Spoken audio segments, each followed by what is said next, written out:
Hello everyone, कैसे हैं आप सब। आशा करती हूँ कि अच्छे होंगे और आपकी पढ़ाई भी अच्छी चल रही होगी।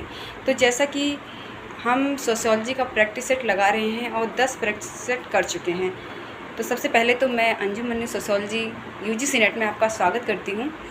और मैं आपको ये बोलना चाहती हूँ कि आप हमें कमेंट करके बताएं कि जो हमने वीडियोज़ बनाई हैं, जो हमने प्रैक्टिस सेट लगाए हैं, आपको ये सीरीज़ हमारी कैसी लग रही है।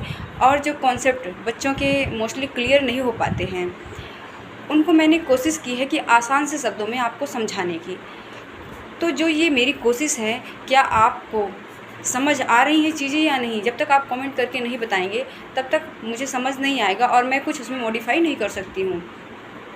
तो जो आज हम डिस्कस करने यहाँ पे जा रहे हैं, प्रश्नावली और अनुसूची, जिनमें माइनर सा डिफरेंस है। और इन माइनर से डिफरेंस को ना समझ पाने के कारण बच्चे जो गलतियाँ करते हैं, वो गलती दोबारा से वो ना करें। ऐसा मैं करने की यहाँ पे कोशिश करूँगी, समझाऊँगी कि वो दोबारा इन गलतियों को ना दोहराएं। क्योंकि ये प्रश्नावली और अनुसूची एक ऐसा टॉपिक मैं बोलूँगी, या एक ऐसी विधि है जो जिन बच्चों के पास सोशियोलॉजी जो है मेन सब्जेक्ट के तौर पर है, या जो बच्चे रिसर्च कर रहे हैं, वो किसी भी सब्जेक्ट से कर रहे हो, किसी भी टॉपिक पर कर रहे हो, लेकिन अनुसूची और प्रश्नावली जो ये तरीका है, जो ये विधि है, जो ये सूची है, वो हर एक फील्ड में अप्लाई की जाती है। और जब तक हम इसको समझेंगे नहीं, इसके डिफरेंस को नहीं समझेंगे कि कैसे अप्लाई करना है, इसके मीडियम को कैसे अपनाना है ना, उसको यूज करना नहीं आएगा, तो हम कुछ नहीं कर सकते हैं। तो आज इसको हम समझने की कोशिश करते हैं। तो सबसे पहले बात करती हूँ यहाँ पर प्रश्नावली की।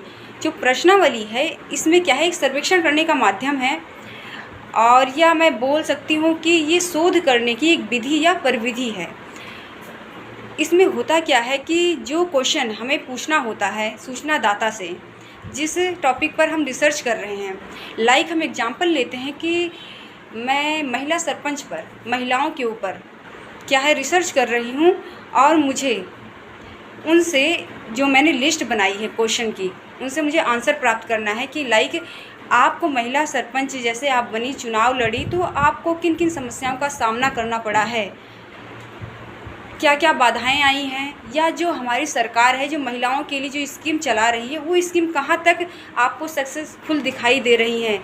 ये सिर्फ किताबों में ही सिमट कर रह गई हैं, या ग्राउंड लेवल पर, ज़मीनी स्तर पर भी अप्लाई हो रही हैं। इन सभी क्वेश्चनों का जो हम आंसर मांगते हैं, वो हम क्या करते हैं, एक लिस्ट तैयार करते हैं, क्वेश्चन को क्रमबद्ध तरीके से लगा लेते हैं, और किसी डाक के माध्यम से उस लिस्ट को महिला सरपंच के पास भेज देते हैं।